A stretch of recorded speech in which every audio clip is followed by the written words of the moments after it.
Fala pessoal, tudo bem com vocês? Meus amigos, meu nome é Diego Sena, sou professor de Direito Processual Civil para concursos públicos em geral, bem como para a OAB, aqui no Trino OAB.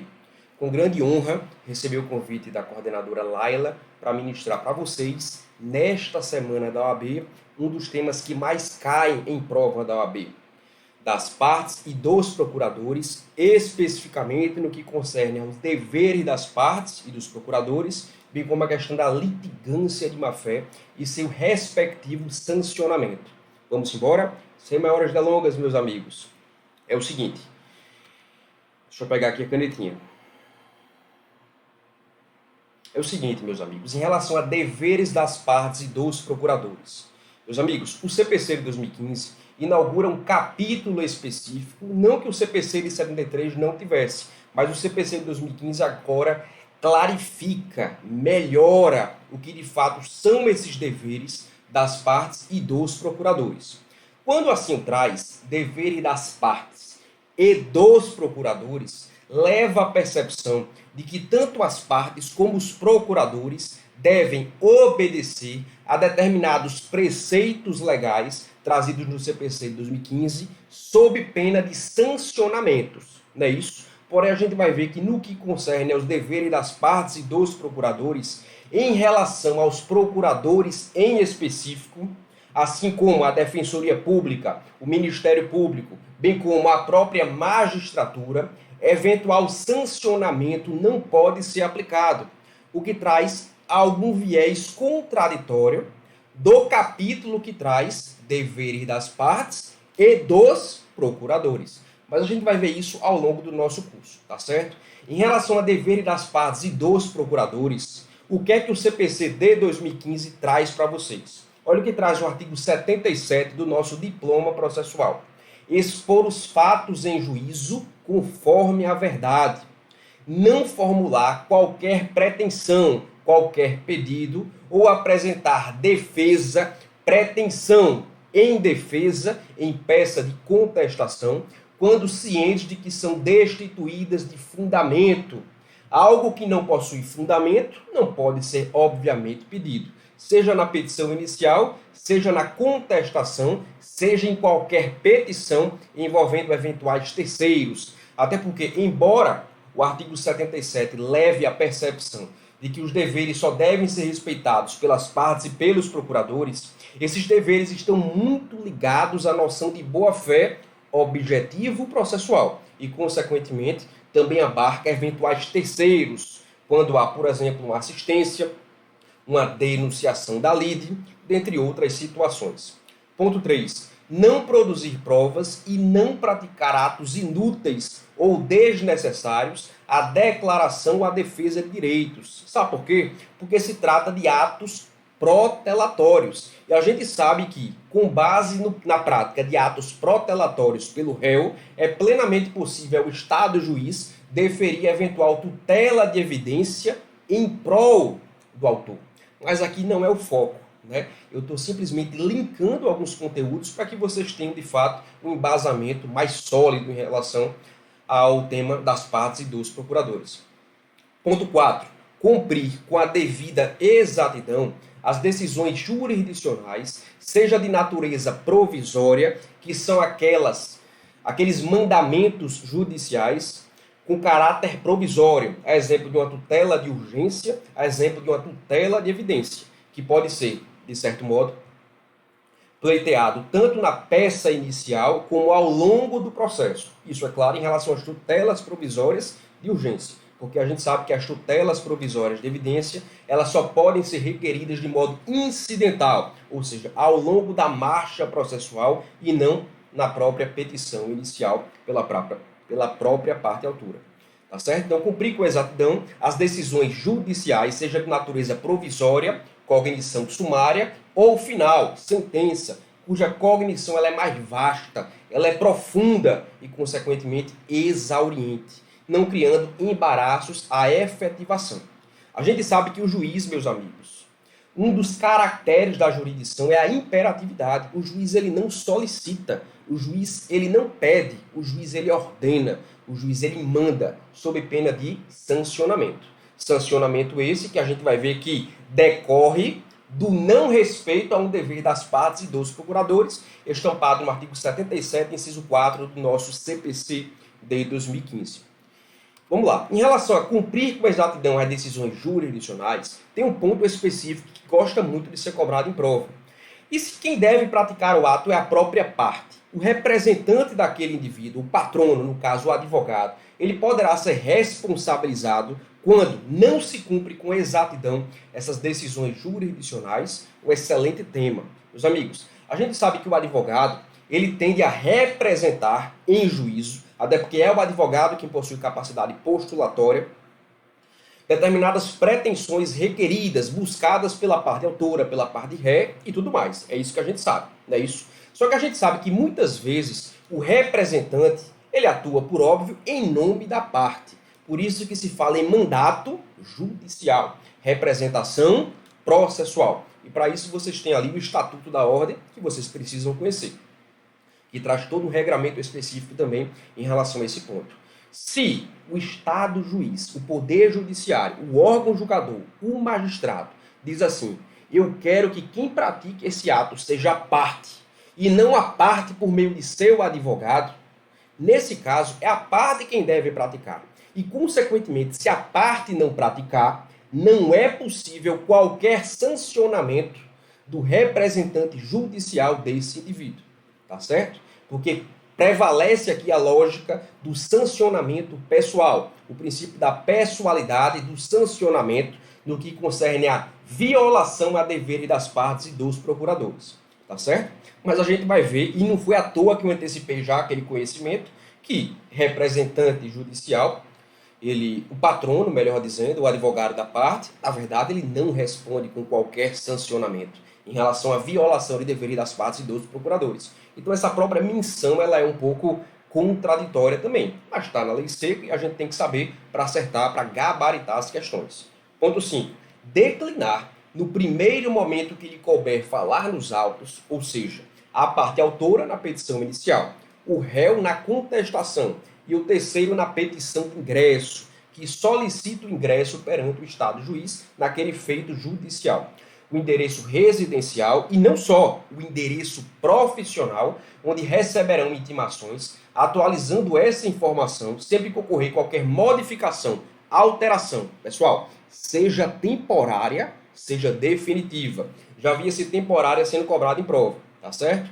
Ponto 6. Não praticar inovação ilegal no estado de fato, de bem ou de direito litigioso. Porque essa inovação ilegal no estado de fato de bem ou de direito litigioso, nada mais é que antiga, no CPC de 1973, antiga cautelar de atentado. E a gente sabe que não existem mais cautelares nominadas no CPC de 2015. E por não haver cautelares nominadas no CPC de 2015, obviamente, passou a não mais existir a cautelar de atentado típica do CPC de 73. Hoje, eventual não respeito, eventual inovação ilegal no estado de fato de bem ou de direito litigioso, nada mais é que a busca pela não violação de deveres das partes e dos procuradores, não sendo mais chamada de medida cautelar, tá certo? E a gente vai ver que tanto essa situação do número 4, como essa situação do número 6, elas são relevantes. Elas são relevantes para eventuais sancionamentos. Porque nas outras situações, o Estado juiz priorizará o dever de cooperação. Como assim? Ele advertirá as partes, sob pena de, ao longo da marcha processual, poder tomar algumas medidas atípicas, no sentido de que tanto as partes como os procuradores cumpram os seus deveres que estão estampados no artigo 77. Porém, no inciso 4 e no inciso 6 do CPC 2015, nessas duas situações específicas, há um regramento específico de sancionamento, até porque essas situações podem ensejar posteriormente ao dever de cooperação judicial, posteriormente, portanto, aquele dever de advertência do juiz para que não pratique aquele ato mais daquela forma, ou seja, o Estado juiz vai chegar para a parte, para o procurador e vai dizer, meu amigo, cumpra a minha decisão, estou lhe advertindo. Meu amigo, não inove ilegalmente no estado de fato ou de está de fato de bem ou de direito litigioso. Eu estou pedindo, estou advertindo. Isso sempre vai existir, tanto nas hipóteses do inciso 1, 2, 3 e 5, como nas hipóteses do 4 e 6. Mas passando disso, aí a questão muda de viés. Porque somente o 4 e o 6 podem ensejar a prática de ato atentatório à dignidade da justiça com um sancionamento específico. Vamos lá. Diga esse rol de situações estampados no artigo 77, ele é um rol taxativo ou é um rol exemplificativo? Meus amigos, já vi muito isso ser cobrado em prova. Na verdade, não se trata de um rol taxativo, mas de um rol exemplificativo. Até porque a utilização, seja pelas partes, seja por meio dos procuradores, de expressões injuriosas ao longo do feito judicial, também pode ensejar a violação a dever das partes e dos procuradores com seu respectivo sancionamento. Só que, como a gente sabe, o sancionamento típico que a gente vai ver daqui a pouco envolve só o 4 e o 6. E essas situações, emprego, por exemplo, de expressões injuriosas, cairia na situação do 1, 2, do 3 e do 5. Por quê? Primeiro adverte, depois eventuais medidas atípicas para que se cumpra aquele mandamento judicial, para que não inove legalmente no estado de fato, de bem ou de direito litigioso.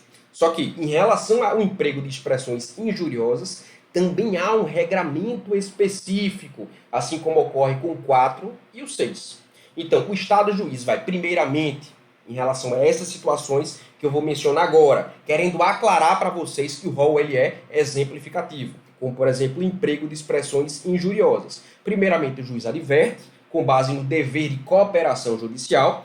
De modo, segundo, o juiz vai verificar se existe alguma medida típica para tomar e, eventualmente, não existindo uma medida típica para tomar, uma medida nominada, ele vai adotar determinadas medidas inominadas, que não estejam expressas no CPC de 2015. Essa é a regra geral para todas as situações que estão estampadas no inciso 1, 2, 3 e 5 e emprego de expressões injuriosas. Essa é a regra geral. Porém, o emprego de expressões injuriosas, há um sancionamento nominado no CPC de 2015. Então, o Estado juiz, a priori, não poderá se utilizar de medidas atípicas para que haja não violação a dever das partes e dos procuradores. Diferentemente das hipóteses do 1, do 2, do 3 e do 5, que não tem uma hipótese nominada, ocasião em que o Estado juiz poderá se utilizar de alguma medida atípica nesse sentido. Agora eu acho que ficou mais claro realmente o conteúdo. Diego, então, a utilização de expressões injuriosas. Essas expressões injuriosas, elas podem ser utilizadas de que modo no processo? De modo oral ou de modo escrito em determinada peça processual. Se utilizada, meus amigos, de modo verbal, o que é que o Estado juiz vai fazer? Regra geral, conforme eu disse a vocês. Primeiro, advertirá com base no respeito ao princípio da cooperação processual, até porque o Estado juiz também deve fazer valer esse princípio, e depois, sob pena de mandar cassar a palavra da parte ou do procurador que se utilizou daquela expressão injuriosa, vai tentar ratificar que aquele ato não pode ser praticado, porque se utilizar de expressões injuriosas verbalmente, depois de advertido, isso é a violação a dever das partes e dos procuradores. E, consequentemente, vai haver um sancionamento específico, que a gente vai ver daqui a pouco. Vamos agora para um pouquinho mais embaixo. Se as expressões injuriosas forem feitas, forem perpetradas por escrito, ou seja, numa peça judicial, seja uma petição inicial, seja numa petição qualquer, seja na contestação, seja numa petição de ingresso, qual é a consequência? A requerimento da parte prejudicada, nunca de ofício pelo Estado juiz, a requerimento da parte prejudicada, a parte pode solicitar que o Estado juiz emita uma certidão com inteiro teor das expressões utilizadas por aquele ofensor, seja parte, seja procurador, para que possa, eventualmente, no juízo cível ou no juízo criminal, buscar a reparação civil em razão da prática dessas expressões. Então, essa é a lógica geral. Essa é a regra geral. Note, quando há por escrito, há um dever específico cujo sancionamento existe. Qual é? A emissão de uma certidão de inteiro teor para que o indivíduo possa buscar reparação civil, bem como a responsabilização criminal. Note, há um sancionamento. É isso que eu estou querendo deixar claro para vocês. Há uma medida nominada, uma medida típica a ser tomada.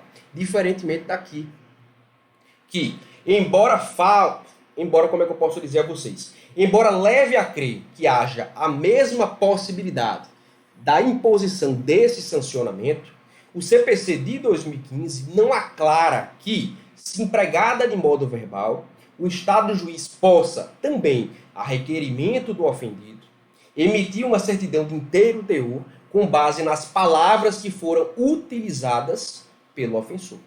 Ou seja, não se traz essa situação quando a questão é verbal. Por não se trazer essa situação, parte da doutrina diz que é possível sim aplicar e é possível sim emitir-se essa certidão. Para outra parcela da doutrina, com base na taxatividade do sancionamento, por não haver uma regra expressa nesse sentido, não é possível que assim faça o Estado juiz. E, consequentemente, no caso do verbal, por não haver uma medida legal nominada a ser tomada como sancionamento, o juiz pode adotar qualquer outra situação após a prévia advertência. Note como a gente está conseguindo trazer muita coisa boa, muita coisa de qualidade para vocês, saindo um pouco da lei seca. Né? Porque aparentemente é um tema muito pequeno, mas não é. É um tema rico, e não é à toa que é o segundo tema mais cobrado no exame de ordem. Tá certo? Vamos embora. Um ponto interessante, pessoal, é o seguinte. Para se pensar um pouco mais. A partir do momento em que essas expressões injuriosas são utilizadas verbalmente e se diz que após a advertência possa haver a cassação da palavra, como eu disse a vocês, essa cassação da palavra para a parte da doutrina não é suficiente. Por quê? Não é suficiente porque cassar a palavra não faz com que haja o dever de reparação civil do ofensor, como ocorre aqui, quando a expressão injuriosa ela é utilizada por escrito.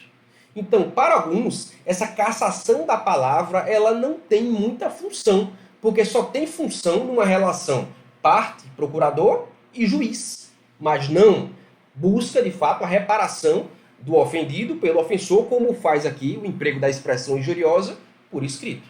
Então, para alguns, esse sancionamento ele perde um pouco sua função.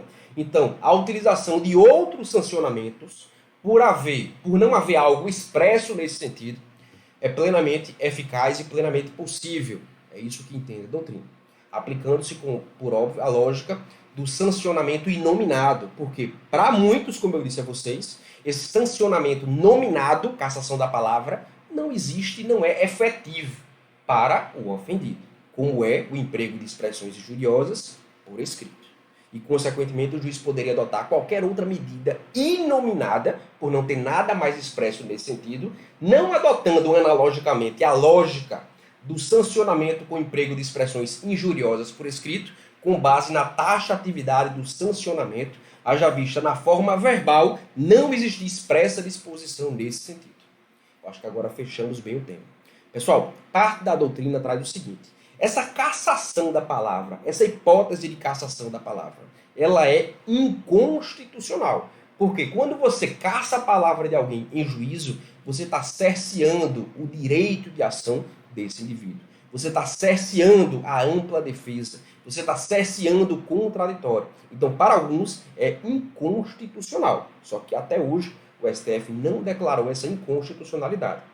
Então, buscando ratificar essa inconstitucionalidade da doutrina, aí sim é que eu posso dizer a vocês mais uma vez e ratificar e fechar com chave de ouro que, mais uma vez, após a advertência, empregando-se expressões injuriosas de modo verbal, a cassação da palavra para essa doutrina ou é inconstitucional ou não tem função para o ofendido. E, consequentemente, nesse caso, o Estado juiz poderia adotar medidas inominadas.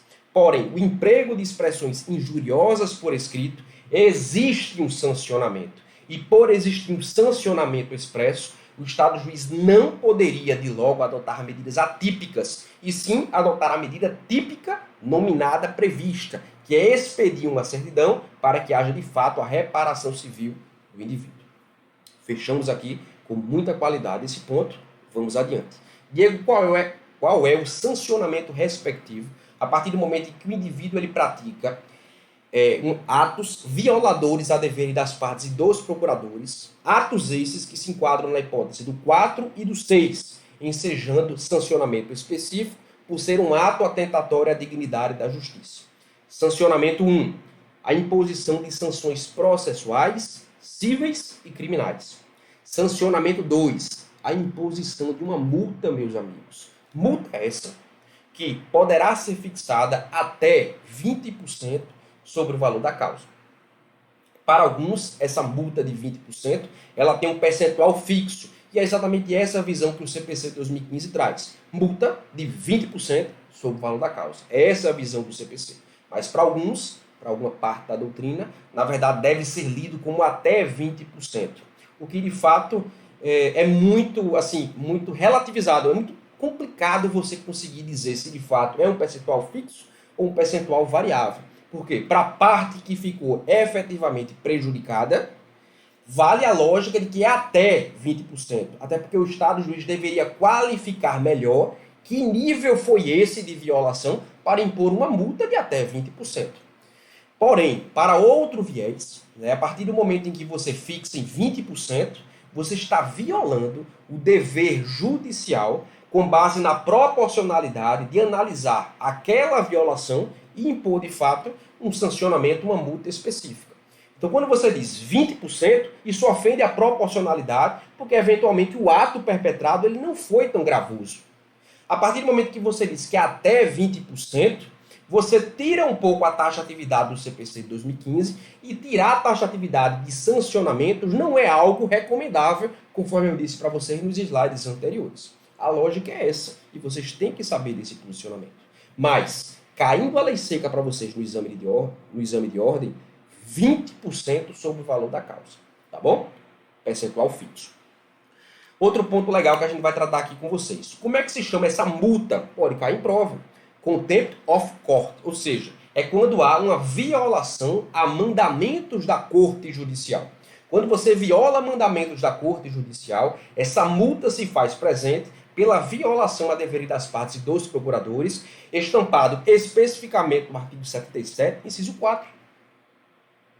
Só que, a partir do momento em que esse valor da causa ele é irrisório, ou seja, um valor da causa muito pequenininho, 20% sobre algo pequenininho, nada, é praticamente nada. Então, perderia aquele viés sancionatório. E com base também no princípio da proporcionalidade, se diz que o Estado juiz poderá até multiplicar por 10, até levar ao décuplo o valor do salário mínimo para a imposição do valor dessa multa. Então, o Estado juiz, analisando que o valor da causa ele é irrisório, ele pode dizer, peraí, eu vou pegar aqui essa multa, né, e vou tornar ela algo que leve em consideração o salário mínimo. Até 10 vezes o salário mínimo, e esse até 10 vezes o salário mínimo, quem de fato vai ponderar é o Estado juiz. Sempre com base na proporcionalidade. Se eventualmente o bem litigado em juízo ele é inestimável, por exemplo, um quadro. Poxa, um quadro é muito relativo.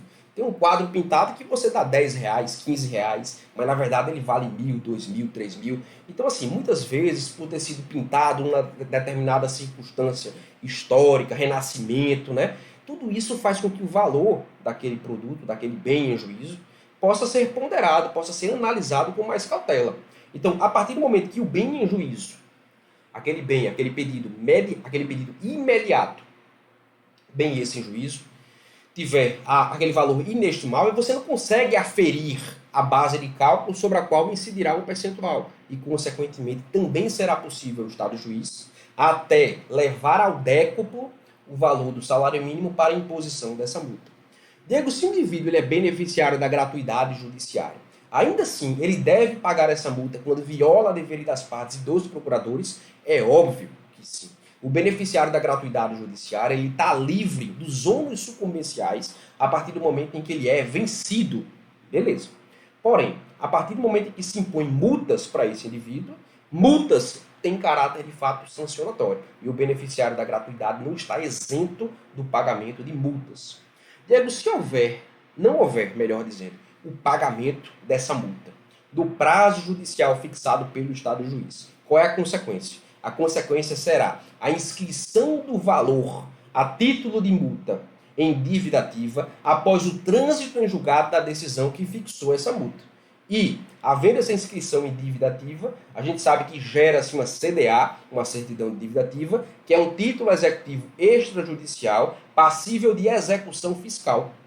É plenamente possível. E a partir do momento em que essa execução fiscal ela é promovida pela Fazenda Pública, obviamente, esses valores a título de multa inscritos em dívida ativa, quando não pagos voluntariamente em juízo pelo prazo fixado pelo Estado juiz, elas vão para os cofres do Estado. Seja o cofre do Estado, poder público lato sensu, seja poder público Estado, envolvendo justiça estadual, seja poder público União, envolvendo justiça federal. Tá certo? Daí é possível acumular essa sanção, essa multa, com outras sanções em outros contextos, como, por exemplo, sei lá, uma multa de 10% quando envolve cumprimento de sentença. É plenamente possível, até porque se envolve, meus amigos, nesse caso específico, fatos geradores distintos. Envolvendo fatos geradores distintos, não há que se falar em bis in idem, tá bom? Diego, poderá ser imposta a advogados, MP e defensores essa multa, a multa do contempt of court? Óbvio que não, conforme eu disse a vocês. Isso é, de certo modo, contraditório. Então quer dizer que eles não vão responder com absolutamente nada? Muito cuidado. O Estado juiz poderá simplesmente notificar a repartição competente, sei lá, a corregedoria do Ministério Público, a corregedoria da Defensoria Pública, né, a seccional da OAB, para que aí sim essas repartições possam impor uma multa, mas não uma multa processual essa, mas sim uma multa administrativa, a multa no âmbito interno daquela repartição. É plenamente possível. Mas não se fala para esses indivíduos, não se fala no pagamento de uma multa em razão da violação a deveres da corte, contempt of court. Tá certo, pessoal? Poderá ser imposta ao próprio juiz, porque você nada falou sobre o juiz. Veja, a gente sabe que esses deveres devem ser respeitados, conforme eu disse para vocês, tanto pelas partes, como pelos procuradores, como por terceiros, como para todo sujeito processual. Perfeito. E o juiz é um sujeito processual. Mas veja, a partir do momento em que, também com base na proporcionalidade, não se aplica a advogados, MP e defensoria pública, seria razoável e conveniente aplicar-se ao Estado juiz? É óbvio que não, né, meus amigos? E nesse sentido, o STJ, por meio de sua quarta turma. A multa prevista no parágrafo único do artigo 77, parágrafo 2º, não se aplica aos juízes, devendo os atos atentatórios por ele praticados ser investigados com base em quê? Mesma coisa da lógica do MP e da Defensoria Pública, com base em sua lei orgânica, né? Porque a lei orgânica traz determinado procedimento específico para buscar sancionar administrativamente, internamente, aquele membro, seja do MP, da Defensoria, seja do Poder Judiciário. Vamos embora. Diego, a partir do momento em que se viola a dever das partes e dos procuradores, que eu entendi quais são, envolvendo duas situações, há sancionamentos específicos por envolver atos atentatórios à dignidade da justiça. Fechou. Diego, a violação a dever das partes e dos procuradores é a mesma coisa que litigância de má-fé? Óbvio que não. Óbvio que não. Muita gente confunde, não é à toa que eu estou tentando trazer isso aqui para vocês da melhor forma possível. A litigância de má-fé nada mais é que se buscar litigar, postular em juízo com má-fé processual, má-fé objetiva. Porque essa má-fé objetiva decorre de um não respeito a uma boa-fé também objetiva. Qual a diferença entre a boa-fé objetiva e a boa-fé subjetiva? A boa-fé objetiva é aquela boa-fé exteriorizada por meio de atos processuais perpetrados pelos sujeitos do processo ao longo do feito judicial. E esses atos, eles são visíveis.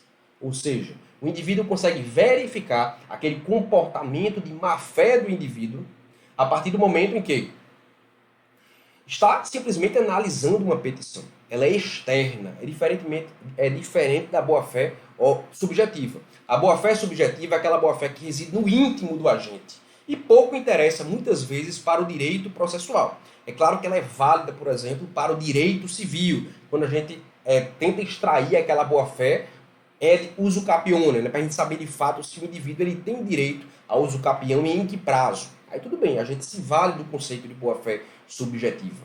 Mas não é o caso do processo. O processo ele se vale de uma boa-fé específica. A boa-fé objetiva no processo, a boa-fé objetivo processual. Pessoal, a partir do momento em que essa litigância de má-fé ela é perpetrada ao longo dos autos judiciais, a gente sabe que essa litigância de má-fé pode ser praticada, assim como a violação a deveres das partes e dos procuradores, por qualquer sujeito do processo, tanto como partes, como procuradores, como terceiros, como MP, defensoria, advogado e juiz. Só que, diferentemente da multa do contempt of court, que não se aplica a advogados públicos e privados, MP, defensoria e juiz, aqui não. A litigância de má-fé e seu sancionamento específico se aplica a todo e qualquer sujeito do processo, inclusive advogados públicos e privados, MP, defensoria pública e magistratura. Estado juiz, juiz, poder judiciário. Diego, para que haja o sancionamento com base na litigância de má-fé, a partir do momento em que se viola deveres implícitos da boa-fé objetiva ou processual, é preciso o indivíduo prejudicado comprovar que a parte, o ofensor, perpetrou esses atos fraudatórios, esses atos de má-fé com dolo ou com culpa, é preciso se comprovar o dolo ou a culpa da conduta perpetrada pelo agente. A resposta é não, meus amigos. Até porque, nesse caso, a responsabilidade ela é objetiva e não a responsabilidade subjetiva. E não é à toa que o STJ, por meio do ERESP 1.133.262 do Espírito Santo, disse que independe da comprovação e análise do ânimos do agente, buscando ratificar exatamente essa questão da responsabilidade objetiva. Então, veja só, Diego, então eu posso dizer que esse dano perpetrado para que haja um sancionamento em razão da violação a deveres da boa-fé objetiva é um dano resultado? Não. Porque quando eu falo dano resultado, eu tenho que analisar se do dano houve um resultado. Mas em razão do caráter, preste atenção, em razão do caráter ligado à responsabilidade objetiva, que independe de comprovação de dolo ou culpa, adotou-se a lógica do dano do CDC, do Código de Defesa do Consumidor, que prega em muito por essa responsabilidade objetiva. E nesse contexto, o STJ, por meio de sua Corte Especial, entendeu que não se trata da comprovação de dano-resultado, mas sim a menção a um dano-evento. Basta trazer o fato, o evento, independentemente da comprovação de dolo ou culpa, que, havendo de fato um ato perpetrado de má-fé, vai haver o sancionamento específico em razão da violação a deveres de boa-fé. Tá certo, pessoal? Vamos ver agora que situações são essas que envolvem a litigância de má-fé. A gente viu que a violação a deveres das partes e dos procuradores, o rol ele consta no artigo 77 e é o rol exemplificativo. Aqui temos o artigo 80 que traz o rol. Esse rol também é um rol exemplificativo.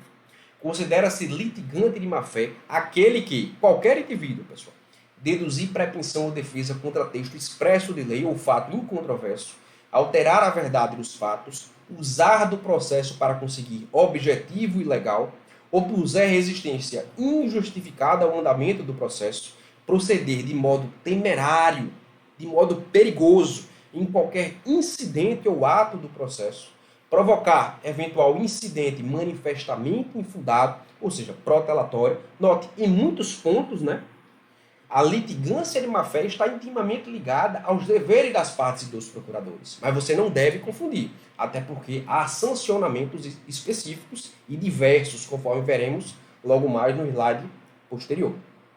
Interpuser recurso com intuito manifestamente protelatório. Também você consegue extrair essa lógica do CET em razão da violação a deveres das partes e dos procuradores. Por isso que é muito bom você conhecer muito bem esse rol, porque é o que de fato vai cair para vocês na prova da OAB. Tá certo? Um ponto interessante aqui. A partir do momento em que se diz que a partir do momento em que se diz que interpor recurso com intuito manifestamente protelatório faz com que haja a violação a deveres de boa-fé, eu posso analisar essa situação de modo abrangente? É óbvio que não. Olha o que traz a súmula 98 do STJ, particularmente em relação aos embargos de declaração. Os embargos de declaração manifestados com o propósito de pré-questionar a matéria para que consiga quebrar a barreira do pré-questionamento no que concerne recursos extraordinários lato sensu, como recurso especial e recurso extraordinário. Esse pré-questionamento ele pode ser obtido por embargo de declaração, ainda que ele tenha intuito meramente protelatório. Preza-se aqui pela prevalência ao pré-questionamento em detrimento da violação a deveres de boa-fé. Repito, vamos ler mais uma vez o teor da súmula 98. Os embargos de declaração manifestados com o propósito de pré-questionar não têm caráter protelatório. Porque, embora nitidamente protelatório, prevalece a lógica do pré-questionamento. Não é que o pré-questionamento faz com que algo não seja protelatório. Não. Porque protelar é algo que você poderia ter feito antes, e ele poderia ter pré-questionado a matéria antes, e não fez. Então não é que ele perde o caráter de protelatório, mas se dá prevalência aqui, na súmula 98 do STJ, a ideia de pré-questionar, gerando segurança jurídica para que o recurso possa subir. Respeita-se, então, obviamente, o princípio da ampla defesa, em detrimento do mero manejo recursal com caráter protelatório. Então a súmula ela tem uma redação um pouco imprópria, mas já estou aclarando aqui esse ponto para vocês. E se houver a constante interposição de recursos cabíveis, ou seja, o indivíduo ele pode manejar vários recursos, e assim o faz. Quando assim o faz, eu posso dizer que está havendo intuitos manifestamente protelatórios por parte daquele indivíduo? É óbvio que não. É óbvio que não, porque os recursos eles são cabíveis. Qual é o primeiro requisito de admissibilidade intrínseco recursal? É exatamente a hipótese de cabimento. Sendo o recurso cabível, ponto final. O indivíduo ele pode manejar o recurso. Não é isso? A lógica é essa. Então não há que se falar, nesse caso, em recurso manifestamente protelatório. Vamos ver aqui o que é que traz o STJ para depois eu aclarar uma relativização a esse ponto. A interposição de recursos cabíveis não implica litigância de má-fé, ainda que com argumentos reiteradamente refutados pelo tribunal de origem ou sem alegação de fundamento novo. Se o recurso é cabível, ele preenche o requisito de admissibilidade e pode ser, obviamente, manejado, embora possa não ser conhecido por não existir algum outro requisito. Mas o cabimento existe e eu não posso considerar esse recurso protelatório. Essa é a lógica. Porém, recentemente, meus amigos, o STJ começou a aclarar uma situação específica chamada sham litigation. Sham litigation nada mais é que o abuso de direito processual. Nada mais é que o assédio processual.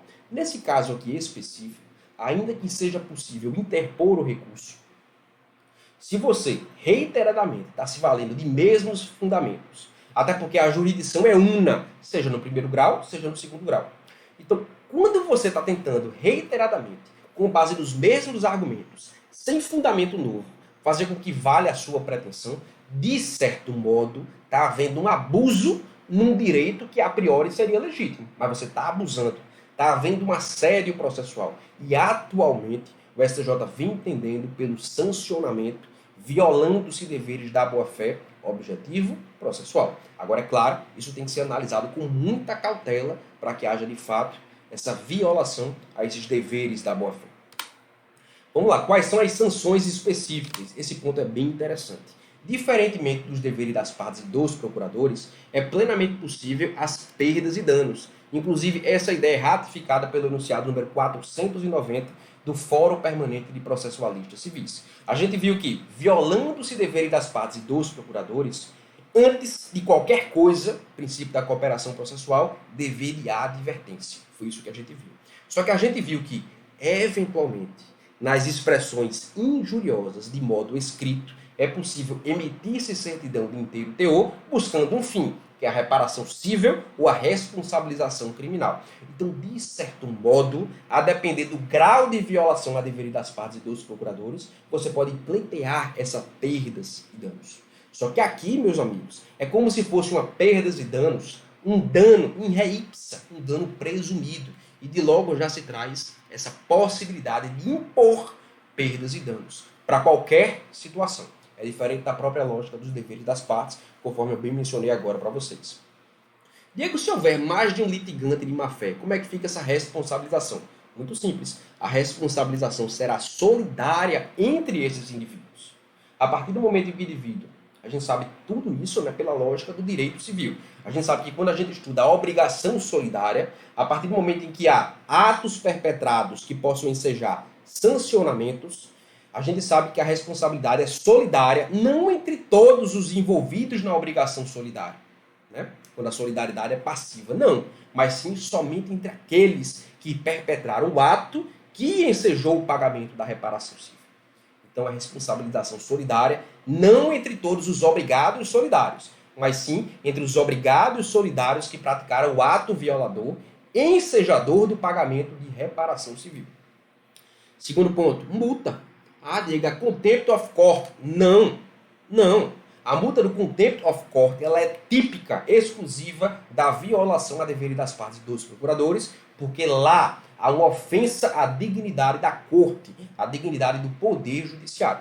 Essa multa ela pode ser fixada, sim, entre 1 a 10% sobre o valor da causa. Só que muito cuidado com isso. Se traz aqui em relação à litigância de má-fé, que é o valor corrigido da causa. E no dever das partes e dos procuradores, é simplesmente o valor da causa. Ah, Diego, se cair valor corrigido da causa em dever das partes e dos procuradores, não deveria constar, até porque isso pode ser uma casca de banana de prova. Mas é óbvio, meus amigos, que a gente sabe que a multa também da violação a dever das partes e dos procuradores, ela também será aplicada sobre o valor corrigido da causa. Não sei por que o CPC 2015 também não trouxe valor corrigido para a violação a dever das partes e dos procuradores e a imposição da respectiva sanção. Aqui, meus amigos, é entre 1 e 10% sobre o valor da causa. Aqui se traz aquela proporcionalidade que parte da doutrina defende em relação à violação a dever das partes e dos procuradores. Porque o CPC 2015 traz que a multa é fixa de 20%. E a gente sabe, pessoal, obviamente, que a prática de atos atentatórios à boa-fé, a priori, eles deveriam ser punidos de modo mais forte do que a violação a médios deveres das partes e dos procuradores. Porque aqui 1 a 10% sobre o valor da causa. E lá 20% fixo sobre o valor da causa. Né? Então, será que deve ser lido aquilo ali como até 20%? Eu concordo, é meu posicionamento. Mas vocês vão fazer uma prova objetiva, então fica ciente disso. Diego, se o valor da causa for irrisório ou o objeto imediato, buscado, pleiteado perante o Estado juiz, pela parte autora, for inestimável, valor inestimável. Nesse caso, é possível até elevar ao décuplo o valor do salário mínimo para impor, de fato, essa multa, que não se chama contempt of court. Não existe um nome específico para essa multa em razão da violação a deveres da boa-fé. E se o indivíduo for beneficiário da gratuidade judiciária, da gratuidade da justiça, a mesma lógica, pessoal. Que lógica? A lógica de que multa não está isenta de pagamento envolvendo-se beneficiário da gratuidade. E qual o destino dessa multa? O destino dessa multa não é o cofre do poder público, seja do Estado, seja da União, mas sim vai se destinar, de fato, ao sujeito processual prejudicado pela prática daquele ato processual ensejador da violação a dever da boa-fé objetivo processual, tá certo? Então vai para o sujeito, vai para o prejudicado, vai para o ofendido, pessoal. E é por isso, mais uma vez, que essa multa não se chama contempt of court. Porque se chamasse contempt of court, é uma violação à dignidade da corte. E ato atentatório à dignidade da justiça é algo do 77.4 e 6, consequentemente, a imposição de uma multa. Aqui, não há que se falar em contempt of court porque não se afetou a dignidade do judiciário, mas sim a dignidade do indivíduo prejudicado. Então não há que se falar em contempt of court por isso, até porque o destino da multa não é os cofres públicos, mas sim os cofres do sujeito eventualmente prejudicado com aquele ato violador da boa-fé objetivo processual. Além disso, honorários advocatícios e despesas processuais. Esses dois não estão expressos como sancionamento específico quando há violação de dever das partes e dos procuradores. Tá certo? Aqui sim, é possível se impor honorários e despesas, ainda que ao final da marcha do processo, o indivíduo sagre-se vencedor.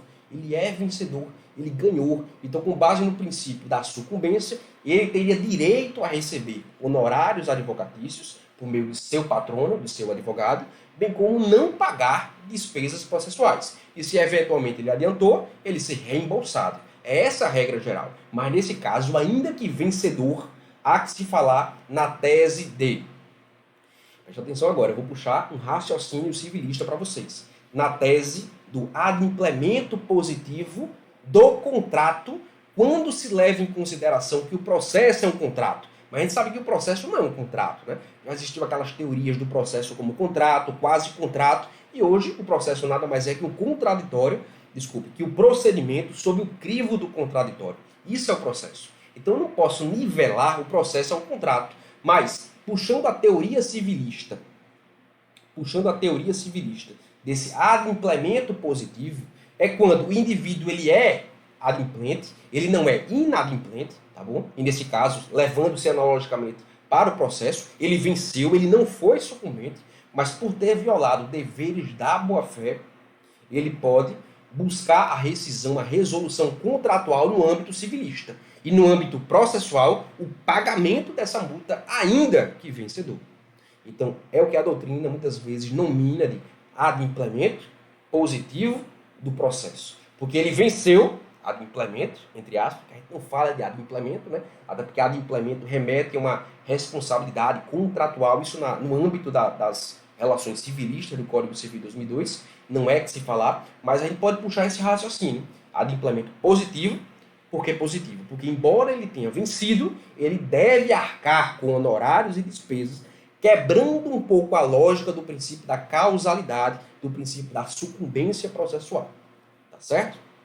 Mais um ponto aí de aprofundamento para vocês. Vamos adiante fazer algumas questões da OAB que eu adaptei, né? Mesmo que sendo outras bancas, né, anteriores à FGV, mas buscando exatamente ratificar todo o conhecimento que a gente trouxe aqui. Primeira questão. Acerca dos deveres das partes e de seus procuradores, nos termos do CPC 2015, as partes, seus procuradores e todos aqueles que de qualquer forma participem do processo têm o dever de cumprir com exatidão as decisões jurisdicionais de natureza provisória ou final e não criar embaraços à sua efetivação. Corretíssimo, sob pena de ato atentatório à dignidade da justiça e sancionamento. Que sancionamento é esse? Sanções cíveis, criminais, processuais. Além disso, multa, contempt of court, destinada aos cofres públicos, seja do Estado, seja da União. Revisão geral, pessoal. Vamos lá. Questão da OAB adaptada, situação hipotética.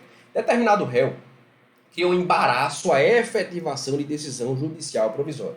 Considerando a gravidade dessa conduta, o magistrado aplicou multa de 15% sobre o valor da causa. Nessa situação, a imposição da multa é legítima, visto que a conduta do réu constitui ato atentatório à dignidade da justiça. Ato atentatório à dignidade da justiça. Fecha? Perfeito. Perfeito. Até 20% com base na proporcionalidade, relativizando muito o teor do dispositivo legal que traz de fato que se trata de 20% sobre o valor da causa, bem como outros dispositivos legais ao longo do CPC de 2015 que ratifiquem que a lógica é 20% sobre o valor da causa e não até 20% sobre o valor da causa. Dispositivos legais esses que não vale a pena mencionar, porque estamos na parte e no capítulo específico pertinente a deveres das partes e dos procuradores dentro do gênero partes e procuradores. Perfeito, pessoal. Né? A lógica está correta. Sobre o tema dos sujeitos do processo, de acordo com o Código de Processo Civil, a multa fixada em razão de ato atentatório à dignidade da justiça será inscrita como dívida ativa da União ou do Estado após o quê? Como eu disse a vocês, o trânsito em julgado da decisão que a fixou. E sua execução observará o procedimento da execução fiscal após prévia inscrição em dívida ativa, extraindo-se a CDA, certidão de dívida ativa, que é um título executivo extrajudicial. E título executivo, seja judicial, seja extrajudicial, é o título suficiente e necessário para embasar uma execução. Execução essa chamada execução fiscal, que deve respeitar o regramento da Lei 6.830/80. Vamos adiante. Em ação de cobrança de valor estimado e não irrisório, ou seja, tirando um pouco aquela lógica da elevação até o décuplo do salário mínimo, seu autor, eu não estou conseguindo ver aqui, em ação de cobrança de valor estimado e não irrisório, seu autor na fase de conhecimento, perfeito, seu autor, não é se o autor não, viu? Seu autor na fase de conhecimento formulou petição na qual deliberadamente alterou a verdade dos fatos, alterou o princípio da veracidade. Essa conduta é considerada litigância de má-fé, podendo ser apenada com multa que deverá ser superior a 1 e inferior a 20% sobre o valor corrigido da causa. Pessoal, muito cuidado aqui. Alterou a verdade dos fatos. A gente sabe que alterar a verdade dos fatos está muito ligada também à lógica de violação a dever das partes e dos procuradores. Então, até aí, até porque a gente sabe que os rolos são exemplificativos, a gente não poderia muito fixar se era violação a dever das partes ou, de fato, violação à boa-fé objetiva. Essa conduta é considerada litigância de má-fé. Ah, se é litigância de má-fé, beleza.